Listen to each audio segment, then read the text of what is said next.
Hey everybody, this is Darren Van Dam, and you are watching Flick Connection, the show that helps you get more out of movies. And today I want to tell you about 20 lesser known movies you have probably missed on Netflix.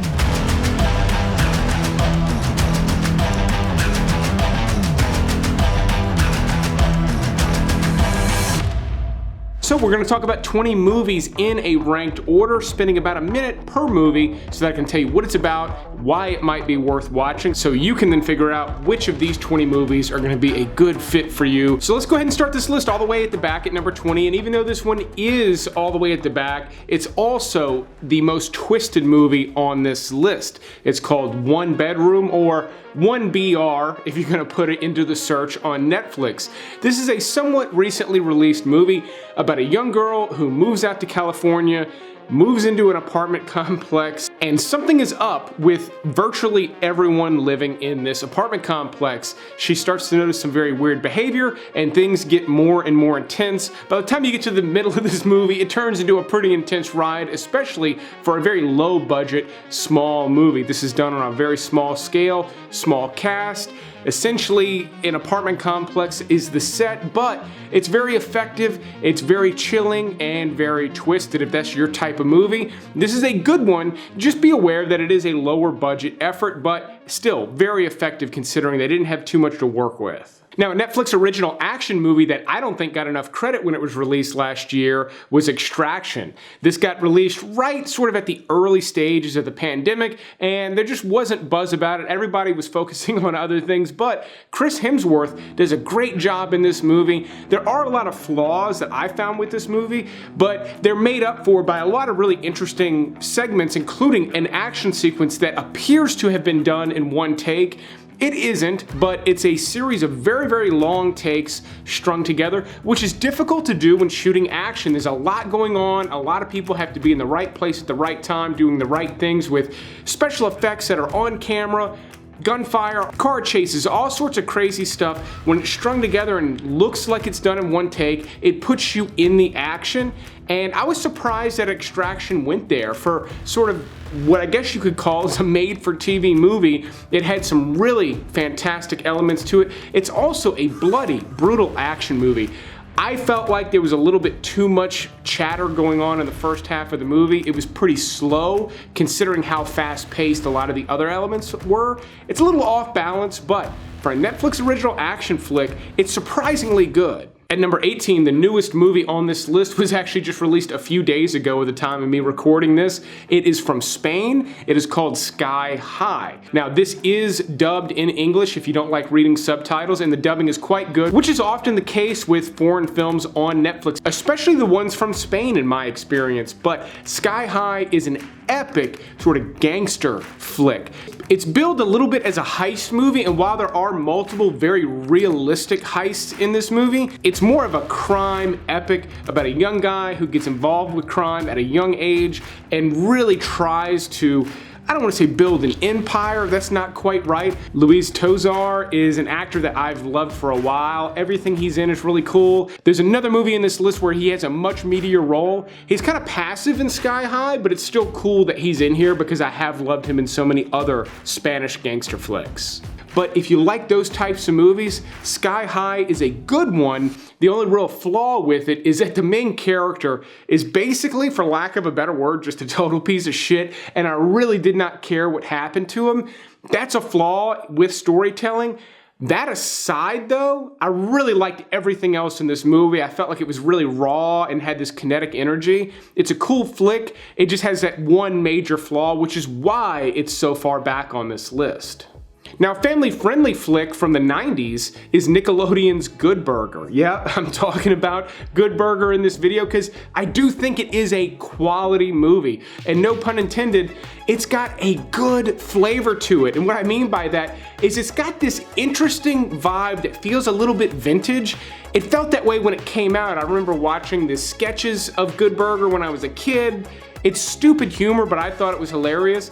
And then the movie itself is actually surprisingly good. There's a lot of really interesting characters in it. There's a decent story that kids can follow that's interesting enough for adults. And yeah, it's filled with silly, stupid humor, but there's more to it than there was with the sketches. This really is a good quality movie that feels a little bit grown up, but there's no real inappropriate content in it, so you can watch this one with the family. Something's wrong. Something with the island. You know it, I know it. I want to get to the bottom of it.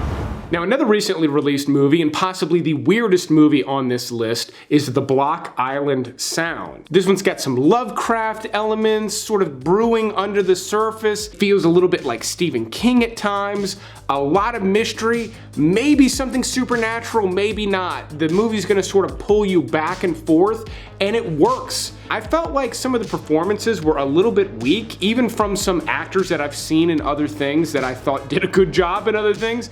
A little weak here. That's really the only flaw with this one. Other than that, it's very interesting, and I was surprised to see kind of how weird this one got, considering that it is a small, low-budget effort.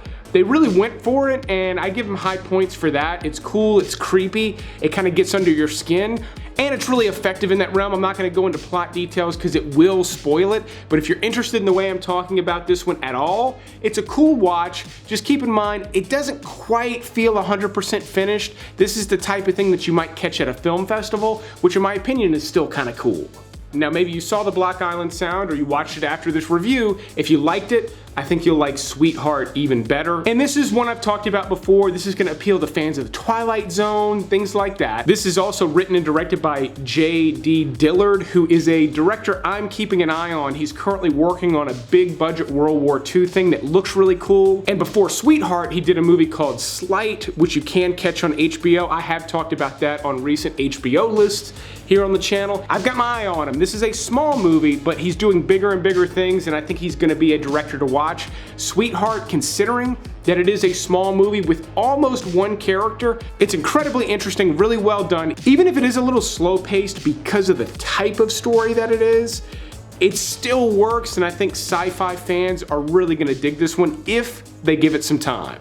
So another movie from Spain that stars Luis Tosar and has gangsters in it is Eye for an Eye, but I would not call this one a gangster movie. In this movie, he actually plays a nurse who is set to care for a very bad man, and this nurse decides to take some matters into his own hands and distribute some justice to this old gangster who basically can't move. It's really dark stuff, and it gets very twisted, but not too much. It's not gonna confuse you or get too mangled up, but this goes in a very dark direction, and it feels real. It feels like something that could happen. Tosar does a great job, and he leads this movie. I don't always see him in complete leading roles. He does a great job here, and it's just got this sort of dark Hitchcock element to it that I think fans of my recommendations are really gonna dig. And I will say the dubbing is decent here, so again, if you don't do subtitles, you can still watch this movie and enjoy it. Now, a fantastic movie about the dirty dealings behind the largest restaurant business in the world and the history of the world is The Founder. This stars Michael Keaton as Ray Kroc, the founder of McDonald's. Now, if you've never heard, McDonald's has sort of a sordid history where a guy named Ray Kroc sort of came in and took over an existing business, and the movie The Founder does a great job of sort of playing both sides. It doesn't really villainize him too much. It sort of shows you that maybe McDonald's wouldn't have become the empire that it is had he not done what he did, but at the same time, you're watching him steal people's life work. It's rough stuff, but Michael Keaton's great, the entire supporting cast is great. This spans a long period of time, so it's a little bit more kind of like a historical drama, but I loved every minute of it. It's very, very interesting stuff. And it's not just about the founding of McDonald's, it's sort of about the beginning of a major cultural change that began right here in the United States. It's a cool thing to witness, and the movie does a good job of bringing this period to life. If at the very least you're interested in that era where fast food restaurants began popping up everywhere, The Founder is a fantastic watch. Now, I've recommended Nocturnal Animals a few times on the channel. I think it's a fantastic movie, but the director Tom Ford, who is one of the most famous fashion designers in the world. He's only done one other movie, and it's also on Netflix. It's called A Single Man. Now, this is also a period piece. It takes place in, I believe, the 60s. Colin Firth plays a gay man at a time period where it was much more difficult to be open about being gay than it is today, and the movie tries to capture that. In fact, it captures it so much that this movie is less about a gay man and more about a man who's struggling with suicidal thoughts. So this one does go to a dark place, but it's beautifully shot. Julianne Moore does an incredible job in this movie. Nicholas Hoult is in it for a little bit. He does a great job, but this is before he was really famous. And just in an effort to not steer people wrong, if homosexuality makes you uncomfortable, this movie's going to make you uncomfortable. So it is a very good movie, but it's not really good enough that I would encourage people who are not interested in it to pursue it. Wow! Thank you for opening me. Oh, look out. Here I go closing. Whee! And then we're gonna round out my bottom 10 on this list and switch gears majorly with one of the best and I think most underrated Netflix original animated movies. It's called Next Gen. This takes place in the future and it's about a young girl who befriends a robot. To me, this movie is the closest thing to like a Pixar release. I think Pixar movies have the best storytelling, the best animation. They're among some of the best animated movies released today. And Netflix originals are pretty hit and miss. I feel like they miss more often than they hit. But Next Gen is one of the best ones that I've seen. This is one that you could watch without kids, and it's certainly one that you can watch with kids. However, I will say if your kids are very, very young, there's some gunplay and some scary elements in this movie. No more than there are in anything like The Incredibles. But that said, if your family is a fan of The Incredibles and movies like that, I think everyone will really enjoy Next Gen. So maybe not all of these movies are available in your country, or you found this video in the future and not all of these movies are available on Netflix anymore. You can access way more movies, including the ones on this list than you're accessing now, using the right kind of VPN service, and today's sponsor, CyberGhost VPN, is that type of VPN service. Like all VPNs, CyberGhost keeps your web browsing safe, secure, and private, but they also have specialized servers targeted at Netflix, Prime Video, Hulu, Disney+, all the major streaming services in different countries. So with the click of a button, you can trick your computer into appearing as though it's in the UK, Australia, Germany, and you can immediately watch Netflix in that country. And no, it's not just a bunch of German movies, it's big budget American movies that they don't have the rights to show here in the US. They have the rights to show it in Germany. You can watch them. And right now, my viewers can pay as low as $2.19 per month to unlock multiple vast new libraries of Netflix and other streaming services. It's a really great deal, and CyberGhost is super easy to use, and they have a 45-day money-back guarantee, so there's virtually no risk. If you don't like using it, you can get a full refund with no hassle because they've got great 24/7 customer support, which can also help you get it set up on multiple devices. Speaking of devices, you can use CyberGhost on up to 7 devices at the same time, and it's all the types of devices you're already used to using. So again, go to the link in the description, pay as low as $2.19 to unlock way more movies and shows than you have access to now. That's less than the cost of one movie rental. I mean, it's just an amazing deal for the price because it's also keeping your web browsing secure. For $2 and you get a ton more content. It's hard to beat, that's why I continue to recommend them, but let's go ahead and move on with the top 10 movies on this list. What are you doing? Someone could have seen you. You are the punishment for breaking the rules. No, Dad! You opened the door. You almost got us killed. So one of the coolest and most interesting sci-fi movies released in recent memory is also one of the smallest, and it's called Freaks. Now, the less you know about this movie, the better, but Emile Hirsch is great in it. Bruce Dern has a fantastic role as an ice cream man, and this one is going to perplex you and confuse you all the way through, but all the answers are there. It is gonna reveal what is going on as you get through it, and it's not gonna go where you think it's gonna go. Some of the effects are a little bit low budget, but they still manage to work because they serve the story. And this one does have a good story. It's the beginning of some pretty decent world building. I would not mind watching a sequel to this. In fact, I would anticipate one. There's not one in the works at the moment, but it is the type of movie where there could be. Honestly, it's in my top 10 here. It really is one of the coolest, sort of lesser known things on Netflix right now. If you like sci-fi stuff, do yourself a favor, give this one 15-20 minutes. I guarantee you, you're gonna be hooked.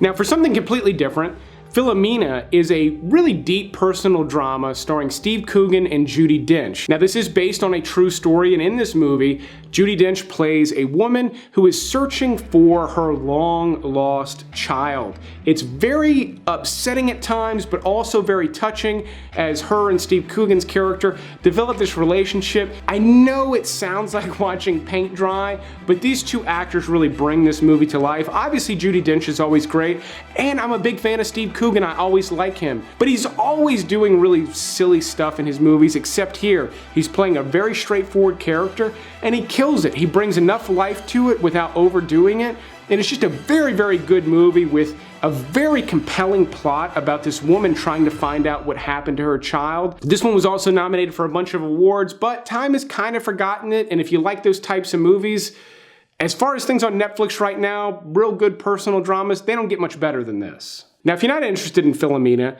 my next two picks are violent revenge movies that also hail from the UK. The first is Bad Day for the Cut. This is from Ireland, and it's about an older man who's on a revenge path. Now, this one to me felt a little bit like a Liam Neeson action movie, except done in a much more realistic way. This guy is a farmer. He's not in great shape. He doesn't have a particular set of skills, but something happens that sets him off, and he goes on the warpath, and he's very, very good at it. That made it much more interesting to me that he just seemed kind of like a regular guy in terms of his capabilities. It made every scene more tense than Liam Neeson just sort of going in and breaking necks. I love this movie. I've recommended it for years. If you've yet to discover it and you like good revenge movies, definitely check this one out. And then the other violent revenge movie from the UK is easily one of the best movies of its kind. It's called Avengement. And the type of movie I'm talking about is ass-kicking movies where a guy will clear out a whole room full of people one at a time. It's a subgenre. Avengement's not only one of the best, it has maybe the best setup. In this movie, Scott Adkins, who's one of my favorite stunt actors working today, plays a guy who is sent to prison and is transformed, in his words, into a hardened, rusty nail, and spends the rest of the movie absolutely bashing British people's brains in. It is beautiful. He plays a really incredible character. I think this is one of his best performances of all time. This actually feels kind of like a Guy Ritchie movie mixed with a martial arts movie. It's fantastic. If that doesn't sell you, then maybe this movie's not for you, but if I've piqued your interest a little bit, I think you're gonna be surprised at how much you like Avengement. And if watching Scott Adkins bash British people's brains in is not your cup of tea, then I do recommend A Ghost Story. This is an incredibly moving and effective movie about death. Rooney Mara and Casey Affleck are husband and wife in this movie, and very early on, he dies, and the bulk of the movie is him coming back to haunt her as a ghost. Now, this is not a horror movie. There's not a lot of scares or anything like that in this. This is more about how someone might deal with their own death. It's beautifully shot, very artistically done, and can be incredibly moving if you like these types of movies. I mean, Casey Affleck spends almost the entire movie covered in a white sheet, and as simple as that sounds, it works, man. It's such a moving movie that goes into this incredibly wild, thought-provoking direction. If that sounds like you, definitely watch A Ghost Story before it's gone.